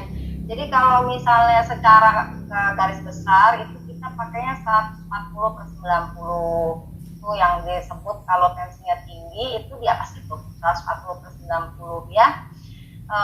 Kadang hati-hati, setiap orang berbeda responnya. Kadang kala aktivitas fisik yang terlalu tinggi pada saat tensi tidak terkontrol malah meningkatkan tensinya ya, karena pada saat kita aktivitas fisik adrenalin kita keluar, hormon-hormon kita keluar yang pada akhirnya nanti malah tambah meningkatkan tensi ya. Jadi kalau tensinya di atas 140/90 diminta untuk diulang dulu, istirahat dulu 10 menit, kita ulang. Kalau memang masih tinggi juga ya berarti tidak bisa melakukan aktivitas fisik yang secara ini ya, misalnya kayak olahraga berkali foto-foto dan sebagainya ya. Jadi harus kontrol dulu ke dokter. Kalau gula darah, batasan para ahli banyak yang menggunakan 250 Bu Lina. Jadi kalau gula darah sewaktunya di atas 250 artinya gulanya tidak terkontrol ya. Kalau dia berolahraga atau latihan fisik dikhawatirkan si otot akan kekurangan gula ya, karena kita tahu bahwa pada saat olahraga kebutuhan glukosa atau gula darah di dalam otot meningkat ya. Nah, kalau mereka gula darahnya tinggi di dalam darah, artinya nggak bisa masuk ke dalam otot, ya. Sehingga apa yang terjadi di dalam otot? Kekurangan gula, di luar otot kebanyakan gula. Nah, kekurangan gula di dalam otot ini dapat membuat si otot menggunakan sumber energi lain, seperti protein dan lemak di dalam ototnya, ya. Untuk kan otot kita butuh buat bergerak, ya. Nah, ketika dipakai muncul asam yang lebih tinggi, sehingga bisa dapatkan yang namanya keracunan asam atau ketoasidosis ya, diabetikum. Jadi nanti darahnya menjadi asam karena prosesnya tidak normal ya. Jadi para ahli mengatakan kalau 250 jangan olahraga dulu ya, diatasi dulu gula darahnya. Itu Bu. Mudah-mudahan bermanfaat ya. 250 boleh Dok ya. Nah, kalau di bawah 250 tetap diperbolehkan, tapi mungkin intensitasnya tidak boleh terlalu berat ya, karena kalau terlalu berat nanti pada akhirnya jadinya kebutuhan oksigenasi di dalam jaringannya juga butuh gula darah yang banyak ya. Jadi seperti itu, makanya memang penting, apalagi kita nggak tahu nih lansia di lingkungan kita ini sakit gula atau tidak ya. Kalau kita mau bikin program senam yang secara rutin ya, itu kita harus evaluasi tuh Bu Lina, apakah pasien-pasien kita ini gulanya terkontrol atau tidak ya. Jadi sebenarnya menurut saya ini penting juga, mungkin nanti teman-teman di puskesmas semua ya, memang mau nggak mau, apalagi pasien ini udah diketahui punya sakit gula tapi pengen ikutan senam, mau nggak mau untuk kelompok ini ini harus dikhususkan, cek dulu gula darahnya. Seperti itu Bu Lina. Mudah-mudahan bisa jadi salah satu program ya. Ya. Memang Dok, kami sudah mencoba untuk membuat video tutorial senam yang sasarannya salah satunya adalah lansia. Satunya itu adalah senam low impact Dok. Saat ini ya itu sudah bekerja sama dengan Persatuan Senam Indonesia dan Dokter Kesehatan Olahraga. Senam ini sudah direkomendasikan begitu ya, karena dia memiliki intensitas tidak terlalu tinggi, kemudian juga beban terhadap sendi-sendi yang tidak berat begitu. Jadi kami sudah sekalian kami informasikan ya, kami sudah mengupload tutorial senam tersebut ke dalam website Direktorat Kesehatan Keluarga. Jadi teman-teman di daerah bisa mendownload tutorial senam tersebut dan bisa mengikuti. Tetapi tadi mohon agar diperhatikan ya syarat-syarat dan ketentuan berlaku. Artinya sesuai dengan kemampuan juga ya Dok ya. Harus dilihat dulu kondisi dan juga sesuai dengan kemampuan lansianya. Kemudian ini Dok, Ya, betul. saya lanjutkan dengan pertanyaan yang lain ya Dok. Ini terkait aktivitas, tadi kan latihan fisik. Ini ada yang bertanya, aktivitas fisik yang cocok untuk lansia yang di perkotaan. Ya. Kemudian juga ada yang menanyakan aktivitas fisik yang cocok untuk yang menderita asma Dok. Oke. Pertama yang aktivitas fisik di daerah perkotaan ya Bu ya. Oke. Ya memang ini juga menjadi tantangan kita nih Bu Lina nih ya, di perkotaan. Ini kan sarana tempat terbukanya juga kurang ya, karena kan daerahnya terutama di daerah-daerah yang sempit gitu ya. Jadi mau bagaimana kita bisa melakukan aktivitas fisik tapi tempat terbatas. Ya, jadi sama seperti tadi, prinsipnya ada dua, aktivitas fisik atau latihan fisik. Kalau aktivitas fisik sebenarnya di sekitar rumah itu mudah, bahkan bisa sebenarnya dilakukan latihan fisik ya di rumah. Nah, perkotaan tuh ada kelebihannya, dia mungkin wifi-nya bagus ya, jadi sinyalnya cukup baik gitu loh. Jadi bisa mungkin dari puskesmas melakukan kayak latihan fisik daring ya, yang dilakukan di masing-masing rumah di daerah wilayahnya ya. Nah, kalau memang tidak memungkinkan latihan fisik, sebenarnya kegiatan fisik bisa. Yang paling gampang beresin rumah, merapikan rumah. Namun demikian tetap harus diperhatikan ya, kesehatan sendinya bagaimana. Jadi kalau lansia ngangkat benda-benda berat juga kan nggak bisa, tapi pada prinsipnya otot-otot ekstremitas itu yang bisa bekerja. Misalnya nih contohnya, misalnya kalau memang punya gangguan di sendi lutut, kita bisa melakukan aktivitas yang sambil duduk ya, misalnya mencuci piring sambil duduk ya, merajut sambil duduk ya. Nah, kalau misalnya kita mau lebih latihan fisik, kita bisa menggunakan tadi botol aqua kecil, dikasih air sambil nonton TV, kita melakukan gerakan stretching, tadi fleksibilitas ya, masih bisa. Jadi banyak hal yang bisa kita lakukan sehari-hari. Yang paling sederhana itu mengelap kaca misalnya. Karena mengelap kaca kita melakukan gerakan memutar, kita melakukan gerakan menekan ya. Tetapi memang hati-hati pada mereka yang punya gangguan sendi tadi. Jadi tetap memang sebenarnya itu bisa dirasakan, kalau memang nyeri ya nggak bisa dipaksakan, jadi sesuai kemampuan Bu. Nah, memang yang dianjurkan tetap jalan kaki ya. Jalan kaki itu kan ekstremitas besarnya juga ikut dilatih tuh, yang ngangkat paha, betis ya. Keseimbangannya ada, karena pada saat kita berjalan kita mengangkat kaki satu. Kan untuk berjalan dengan baik kita angkat kaki. Jadi keseimbangannya ada. Fleksibilitasnya ada, karena kalau berjalan tentu kita ada gerakan-gerakan tertentu ya, men-stretchingkan kaki dan sebagainya ya. Kita bisa kita tutup sehingga pada saat berjalan jadinya stretchingnya ada, ininya ada, dan aerobiknya juga ada. Nah, mungkin bisa dilakukan kalau di perkotaan masih sepi kali ya, pagi-pagi di komplek gitu ya, kalaupun tempatnya sempit di gang, tergang pada saat orang-orang belum pada bekerja, atau mungkin jam 9, jam 10 saat orang-orang sudah bekerja atau sudah bepergian ya. Tidak ada masalah, karena memang pada saat ini ini kan kita sudah tahu ya 3M, pakai masker, yang penting jaga jarak sama cuci tangan. Ya, selama itu dilakukan, kita tetap bisa melakukan aktivitas fisik. Paling banter kalau memang orang tua kita di rumah termasuk nggak suka ya, yaitu melakukan hobi. Hobinya apa? Ya, biasanya kalau lansia kan hobi misalnya apa, dengerin musik, keroncong atau apa gitu ya. Nah, itu bisa dilakukan misalnya sambil melakukan kegiatan yang lain, misalnya dengerin musik sambil gerakin tangan dan sebagainya. Ya, jadi tidak ada alasan sebenarnya untuk sehari-hari kita bisa menyiasati lah kegiatan yang sehari-hari biasanya rutin-rutin aja, itu bisa kita jadikan kegiatan bukan cuma aktivitas fisik tapi jadi latihan. Mungkin gitu ya Bu Lina ya. Nah, untuk yang kedua Bu Lina, pada pasien asma lansia. Nah, sebenarnya ada 2 faktor nih ya. Kalau asmanya lagi nggak terkontrol, mau kita kasih latihan fisik apapun, kemungkinan lansianya nggak akan kuat karena dia asmanya lagi kambuh. Ya, jadi kalau kita kasih fleksibilitas misalnya latihan kekuatan otot, kan untuk mengangkat otot butuh oksigenasi. Kalau asmanya lagi kambuh, oksigenasinya kurang, mungkin dia jadi cepat capek. Pada akhirnya lansianya menolak latihan fisik ya. Jadi kalau misalnya lansianya untuk ngomong aja ngos-ngosan, apalagi untuk melakukan kegiatan fisik. Jadi kalau pada kondisi ini harus diobati dulu. Nah, kalau untuk mencegah agar asmanya tidak kambuh ya, atau kemampuan, misalnya ini lansianya asmanya terkontrol nih, kita pengen dia memiliki kemampuan otot-otot pernapasan yang baik. Paling gampang sebenarnya jalan kaki.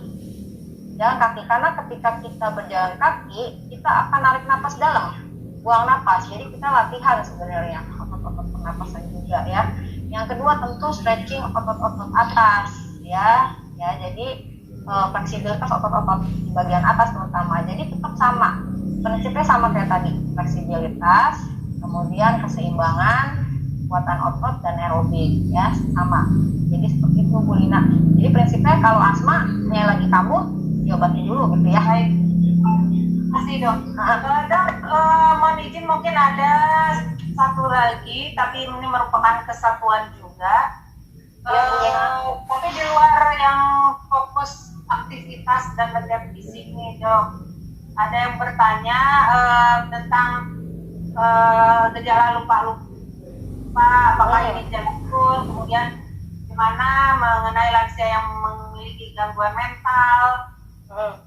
Kemudian juga ada yang menanyakan mengenai lansia yang memiliki gangguan pendengaran. Mungkin bisa dokter respon sekaligus, dan apakah juga bisa dikaitkan dengan aktivitas fisik, monggo Dok?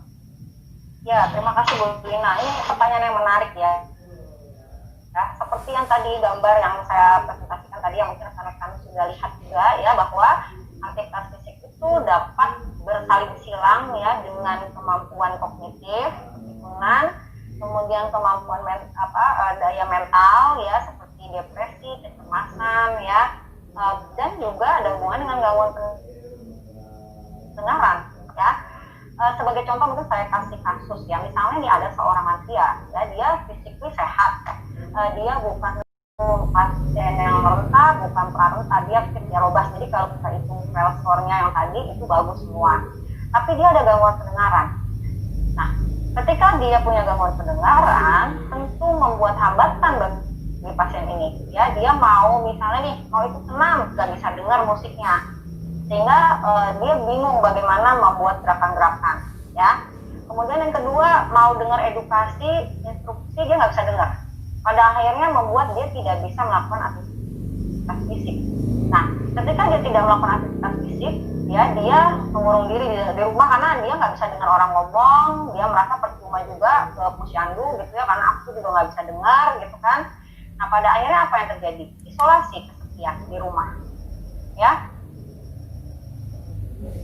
Nah, kemudian apa yang terjadi? Malas belajar karena dia nggak bisa dengar, nggak bisa dengerin TV, tidak diberikan alternatif oleh lingkungannya untuk melakukan stimulasi kognitif cara lain ya. Karena memang di lingkungan kita ini rata-rata misalnya yang penting udah dengerin TV, yang penting udah ini gitu loh. Jadi itu membuat si lansia ini pada akhirnya kognisinya tidak terstimulasi. makanya saling berhubungan. Jadi benar ini berhubungan dengan aktivitas fisiknya juga ya, walaupun cuma sekedar mohon maaf gangguan pendengaran saja, tapi kalau pada lansia ini jadi penting ya. Nah tadi ada pertanyaan tuh, bagaimana sih kalau lupa-lupa apakah memang pikun?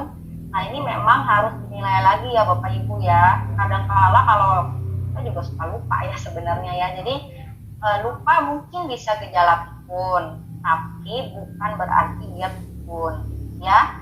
Lupa-lupa salah satu gejala dari pikun, tetapi bukan berarti yang lupa-lupa itu orangnya orang pikun ya. Nah bahkan teori terbaru mengatakan pikun bukan tidak selalu dia lupa-lupa.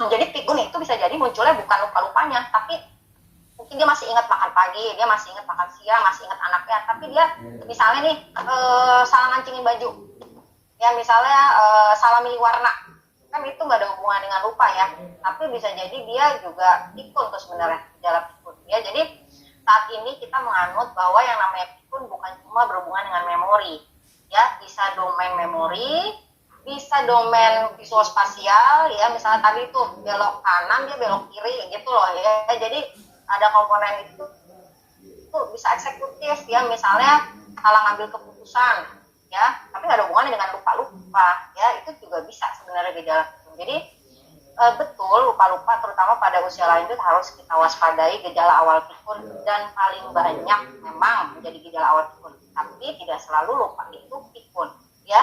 Ada definisi lainnya. Kalau berdasarkan DSM-5 harus ada komponen gangguan kognitif yang disertai dengan gangguan fungsi ya, fungsinya harus terganggu dulu ya. Kalau dia udah dites biasanya nih ya, kalau awal-awal menuju pikun tapi belum kelihatan pikunnya, si pasien itu sendiri ya tuh yang ngeluh, kok saya suka lupa-lupa ya dok, kok sekarang saya suka naruh barang, kok suka ketinggalan ya. Jadi dia masih sadar tuh biasanya ya. Nah itu bisa jadi udah mulai ada tuh di awal, tapi dia masih sadar, jadi fungsinya masih baik. Nah tetapi kalau dia sudah lanjut, bahkan dia sendiri juga nggak aware kalau dia demensia, yang komplain lingkungannya, anaknya, Bu, misalnya dok, ini kok ibu saya sekarang suka mandi 2 kali ya, kok ibu saya suka sholat berulang-ulang gitu ya. Jadi itu menunjukkan lebih besar kemungkinannya memang sudah manifestasi jadi pikun ya. Jadi oleh karena itu saya anjurkan teman-teman di puskesmas untuk melakukan screening. Jadi walaupun pasien lansianya belum ngeluh ya, tapi kita lakukan kalau udah sepuh gitu ya, di atas 60 itu tetap kita lakukan screening secara berkala. Kalau normal kita ulang lagi ya, mungkin 6 bulan sekali. Kalau pasien lansianya ada penyakit penyerta, misalnya gula atau hipertensi atau kolesterol ya, harus lebih sering dilakukan screening terhadap pikun ya. Jadi mungkin dari Kemenkes juga ada ya, kita screening pikun ya Bu ya, yang secara sederhana di puskesmas ya. Misalnya yang biasanya clock drawing test ya, kalau nggak salah gambar jam gitu ya, bahkan saya pernah lihat MMS-nya juga bisa gitu ya, jadi itu bisa kita pakai ya. Nah tapi itu ya prinsipnya, lupa bukan berarti pikun, pikun bukan hanya lupa ya. Kemudian untuk lansia gangguan mental, nah ini memang ini concern sekali kami ini Bu Lina ya, karena selama pandemi ini loh ya, pandemi buat pasien lansianya yang pernah kena COVID, survivor COVID ya, atau pasien lansia yang tidak kena COVID tapi kena dampak lockdown ya, kena dampak PSBB ini ya. Jadi kena dampak PSBB, dirumahkan, nah itu ternyata banyak terjadi ketakutan, banyak juga terjadi kesedihan ya, jadi isolasi, merasa dirinya tidak berguna, ada lagi rasa takut kena penularan ya, sehingga munculnya apa, berdebar-debar, nggak bisa tidur ya. Nah untuk gangguan mental ini memang peran dari puskesmas adalah untuk mendeteksi secara dini ya. Paling mungkin dan paling mudah yang kita curigai, misalnya kenapa kok pasien lansia ini biasanya kontrol, kok tidak kontrol, itu yang paling mudah. Kalau memang karena COVID, mengapa? Apakah dia takut ke puskesmas atau memang dia ada kendala atau daya sehingga dia tidak ambil obat? Mungkin pada pasien-pasien ini perlu kita lebih lanjut untuk cari tahu ya, apakah menelponnya atau mengunjungi atau ada datanya gitu ya. Nah, kemudian gejala yang paling gampang yang lain adalah paling sering juga berat badannya, ada yang menurun, ada yang meningkat drastis. Ya, nafsu makannya itu juga gejala yang paling gampang ya pada pasien-pasien yang ada gangguan mental ya. Jadi kalau pada lansia dia nggak ngomong tuh saya lagi sedih nih, enggak, tapi mungkin munculnya adalah nggak mau makan, misalnya gitu ya. Mungkin seperti itu ya Bu Lina ya. Jadi memang nih gangguan mental ini mungkin kita perlu tuh melakukan screening sekali-sekali ya, atau paling gampang yaitu tadi dilihat obatnya diambil nggak, dia kontrol apa enggak ya. Kemudian kok nggak pernah nongol nih lansianya, kenapa ya? Ya jangan-jangan tuh salah satu gejala depresi, yaitu mengurung diri, menarik diri ya, atau obatnya nggak diminum, compliance-nya jelek. Nah itu juga bisa jadi salah satu gejala. Mudah-mudahan itu ya Bu. Nah kalau buat mencegah harus kita lakukan edukasi agar selalu berpikir positif. Nah ini penting nih ya. Pandemi ini emang ada, pandemi ini memang COVID ini memang memiliki dampak ya, tetapi kalau kita melakukan pencegahan, kita menjaga daya tahan tubuh, kita latihan fisik, makan yang baik, kita bisa terhindar gitu. Jadi ada positifnya gitu ya Bu Lina ya. Jadi lansia itu jangan takut-takutin gitu loh, jangan takut-takut nanti kalau keluar kena COVID nanti gitu, tidak. Kita bisa melakukan tetapi dengan syarat-syarat seperti ini gitu. Karena lansia pada dasarnya itu bisa dibilangin sebenarnya ya, asal reasoningnya jelas. Mungkin gitu ya Bu Lina ya. Baik, Dok, waktunya memang sudah jam 3, tapi ini izin satu lagi yang terakhir sekali, dan ini terkait dengan COVID. Boleh. Kalau itu sedang latihan fisik itu harus maskeran nggak gitu? Oh, apa pertanyaan? Oh ya, jadi untuk latihan fisik perlu maskeran apa enggak ya? Tetap tergantung. Kenapa Bu? Ya harus memakai masker kan? Ya oke. Sekarang pada prinsipnya adalah tetap 3M itu ya Bu ya. Jadi memakai masker, cuci tangan, dan menjaga jarak ya. Nah sekarang kita lihat dulu nih, kita latihan fisiknya di mana. Kalau misalnya kita latihan di rumah lewat daring, misalnya nonton video yang tadi diberikan oleh Kemenkes, yang nggak usah pakai masker kalau di rumah ya, karena itu kan lingkungan kita sendiri ya. Nah tapi kalau misalnya kita di lingkungan terbuka, kemungkinan paparannya banyak, ya mau nggak mau kita menggunakan masker. Nah saat ini kan sebenarnya kita banyak sekali ya masker-masker yang tersedia, masker kain, masker bedah gitu dengan oksigenasi yang cukup baik ya. Jadi itu tidak menghambat oksigen masuk ke dalam tubuh sebenarnya ya, masker itu ya. Nah yang paling penting juga Bu Lina yang perlu kita edukasi pada lansia adalah penggunaan masker yang benar ya. Penggunaan masker yang benar itu kan harus sesuai dengan bentuk wajah dan menutup sebagian besar sehingga mendapatkan manfaat yang optimal ya. Nah kadang-kala kalau lansia ya mungkin karena memang sudah mulai awareness-nya berkurang ya, merosot ke bawah gitu loh. Jadi memang kalau dari kita rekomendasi Pergemi kalau lansia keluar rumah itu menggunakan masker dan face shield. Jadi ada double protection ya. Kalau misalnya mau senam terbuka tapi jaga jaraknya bisa jauh gitu ya, 1,8 meter misalnya, pakai masker aja ya. Misalnya kalau sulit menggunakan face shield-nya ya, tetapi tetap dianjurkan untuk menggunakan masker karena kita nggak pernah tahu kapan ada orang tiba-tiba lewat dan sebagainya. Tapi kalau di rumah yang ada keluarga sendiri ya nggak usah pakai masker, tapi gitu ya Bu ya.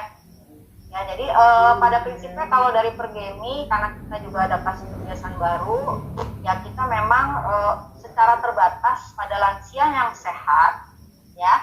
Saat ini kalau mau keluar tetap menjaga 3M itu ya.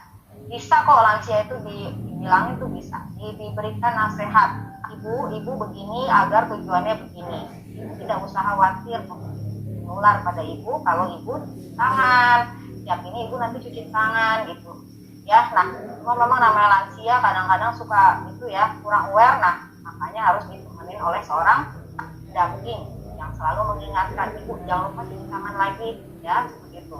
Jangan lupa maskernya bu dibenerin. Kalau mau pegang masker jangan lupa cuci tangan lagi bu. Jadi di satu sisi tidak membuat lansia itu takut karena dia terisolasi di rumah, nggak boleh kemana-mana, pokoknya nggak boleh kemana-mana. Ya tentu itu menimbulkan ketakutan. Ya jadi saat ini memang kemungkinan kita masih panjang nih Bu Lina ya. Tapi kebutuhan lansia juga perlu kita perhatikan. Jadi kalau lansia emang udah sakit banget, harus ke rumah sakit, ya sudah, kita harus ke rumah sakit tapi dengan protokol tadi. Ya termasuk kalaupun olahraga, kalau lansia kita misalnya pikun ya nggak bisa kita senam di tempat terbuka karena dia pasti lupa-lupa ya, awareness-nya pasti kurang. Jadi kalau untuk pasien seperti ini di rumah. Tapi kalau lansianya kognitifnya masih baik, badannya fit, sehat ya, penyakitnya terkontrol, dia mau senam di taman, kita lihat tamannya sepi, kita lihat misalnya tempatnya terbuka, ventilasinya baik, oke, kita keluar dengan berbagai syarat tadi ya. Mungkin itu mudah-mudahan ya. Jadi insya Allah sih kalau mudah-mudahan kita bisa melewati ya Bu Lina ya semua pandemi ini ya, kita bisa melindungi lansia kita tetap sehat selama pandemi ya, dan kuncinya tadi nutrisi dan aktivitas fisik walaupun dalam kondisi PSBB atau adaptasi kebiasaan baru. Mungkin begitu ya Bu Lina ya. Baik. Terima kasih banyak Dr. Ika atas waktunya dan ilmunya yang luar biasa, yang tidak ternilai. Dan Bapak Ibu mohon maaf kita kalau mau berlanjut bisa kasihkan sampai kisah ini. Namun demikian di Indonesia bagian timur ini sudah jam 5 ya. Jadi kita harus akhiri. Mudah-mudahan semua ada manfaatnya dan kita bisa berkesempatan berjumpa lagi di lain waktu ya. Sekali lagi terima kasih Dr. Ika, salam untuk Prof. Dan terima kasih juga untuk Bapak dan Ibu. Saya tidak perlu membuat kesimpulan, mudah-mudahan semua sudah dapat menangkap tadi hingga akhir diskusi tadi ya. Jangan lupa untuk tetap menjaga kesehatan diri kita, menjaga kesehatan lansia kita dan keluarga kita, sehingga kita bisa melewati masa pandemi ini dengan selamat sehingga kita bisa berkehidupan normal seperti biasa. Atas nama panitia kami mengucapkan terima kasih banyak untuk partisipasi aktif dan antusiasme dari Bapak dan Ibu. Mohon maaf apabila ada hal-hal yang kurang berkenan ya dari kami tadi maupun dari penyelenggara. Kami tutup. Sampai jumpa. Billahi taufiq wal hidayah. Wassalamualaikum warahmatullahi wabarakatuh. Waalaikumsalam. Terima kasih Bu Lina. Terima kasih Dok. Di lift ya Bu, sampai ketemu lagi. Assalamualaikum warahmatullahi wabarakatuh. Waalaikumsalam warahmatullahi wabarakatuh.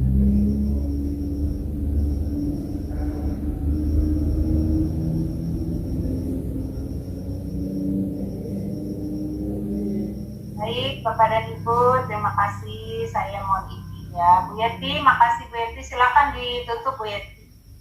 Terima kasih Bapak Ibu semua. Dengan berakhirnya webinar ini, maka kami ucapkan terima kasih. Mohon maaf kurang lebih dari kami panitia di Direktorat Kesga Kementerian Kesehatan. Mohon izin Bapak Ibu untuk kita akhiri acara ini. Terima kasih.